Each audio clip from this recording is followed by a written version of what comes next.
If you followed the reviewer scene or watch hardcore overclockers, then the Open Benchtable probably isn't new to you.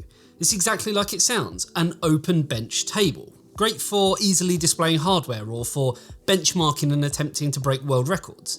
It actually started from a simple conversation at COMPUTEX with STREACOM back in 2015, before moving on to its prototype stage a year later at the HWBot World Tour, and finally becoming a fully fledged product.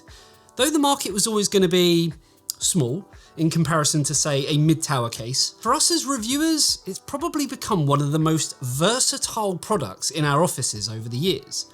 And now, it's just got even better.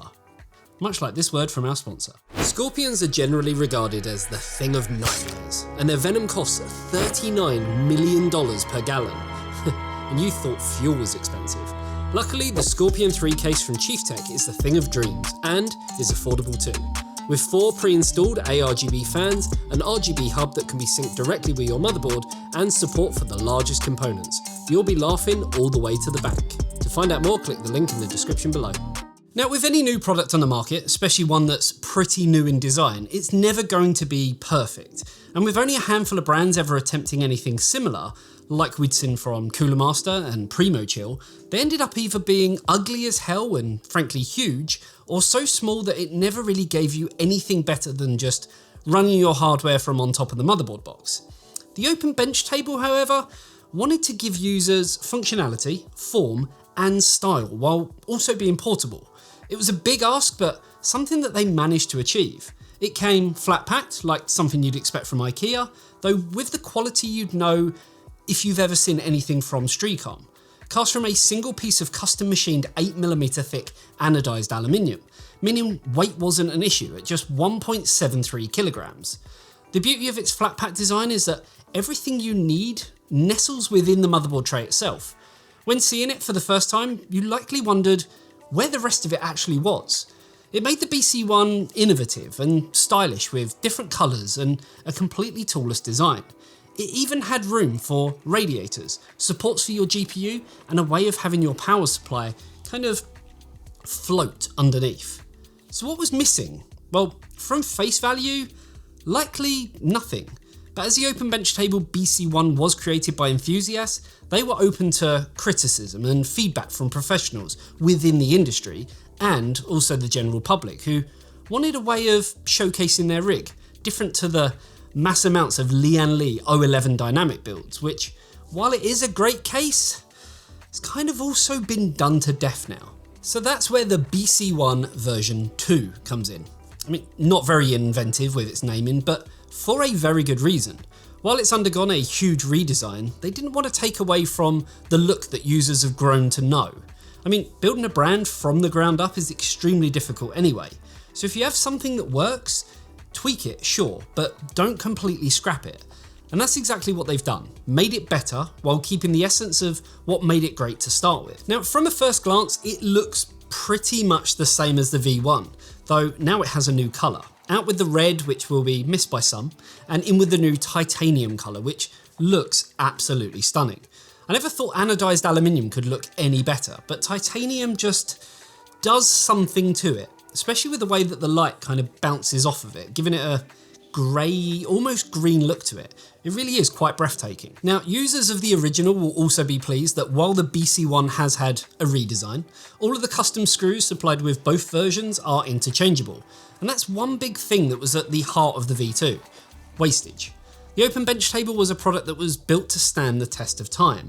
Not only does it look great, but it's solid as a rock too, meaning that it should, in theory, last a lifetime, therefore cutting down on wastage. And as a company, they've even looked at their manufacturing process to see where things can be made a bit more green and eco-friendly, even down to the packaging. Sounding more and more like it is made by IKEA. So let's talk about the new features. Where have they listened and what's changed? Well, the main one was having the ability to display your system vertically. I'll admit, I think this was aimed more at us reviewers and YouTubers than the general public, making it easier for us to prop up components like motherboards and show them off on camera. Of course, having a vertical system has actually become more popular over the years with wall-mounted PCs, so I guess having that option has definitely been welcomed.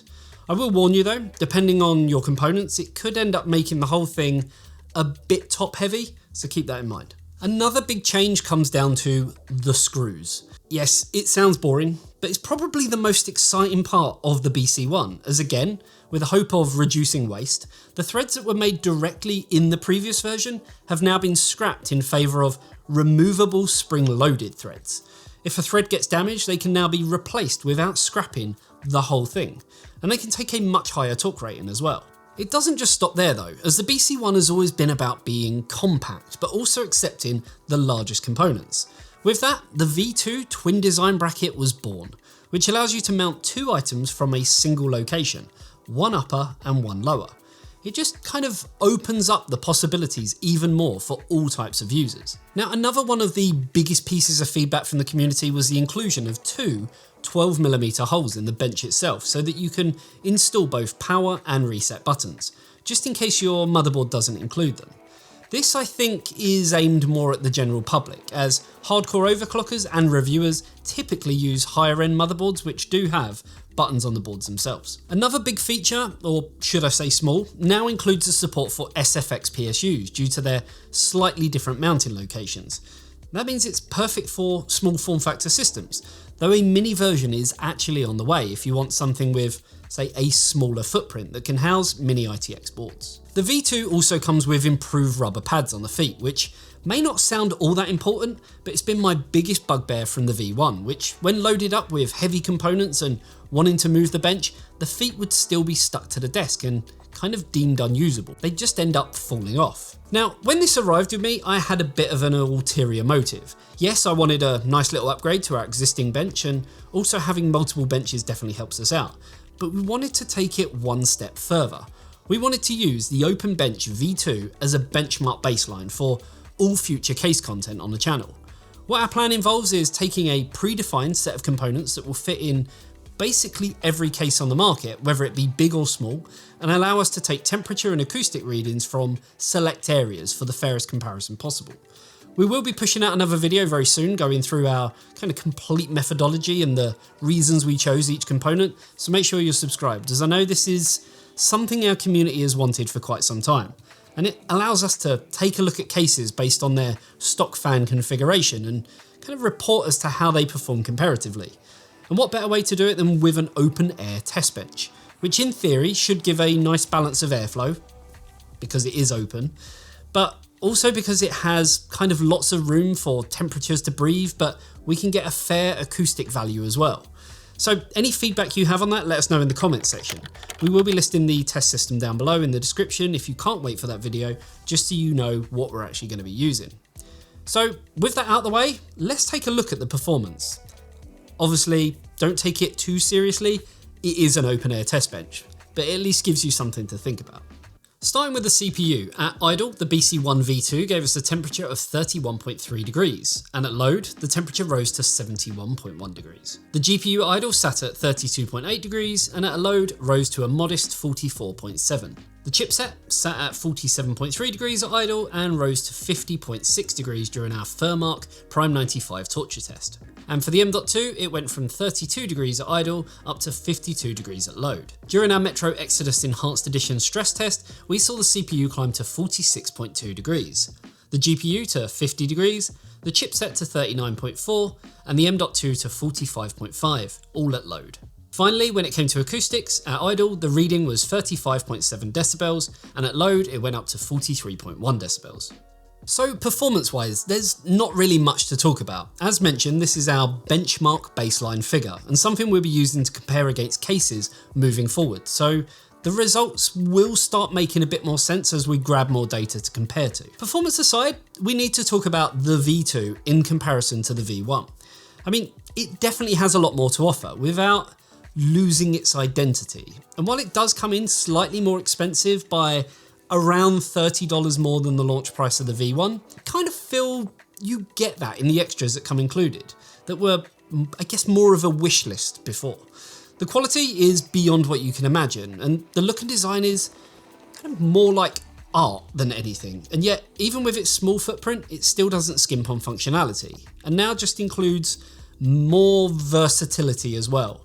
And that's one of the reasons why we're going to be using it, not only as a baseline for all future case videos, but as our primary test bench for benchmarking other components too. I mean, test bench aside, I can honestly see some people using this as their home gaming PC case, either propped up in vertical mode if space is an issue, or laid down like this, kind of normally if you have the extra space at your disposal.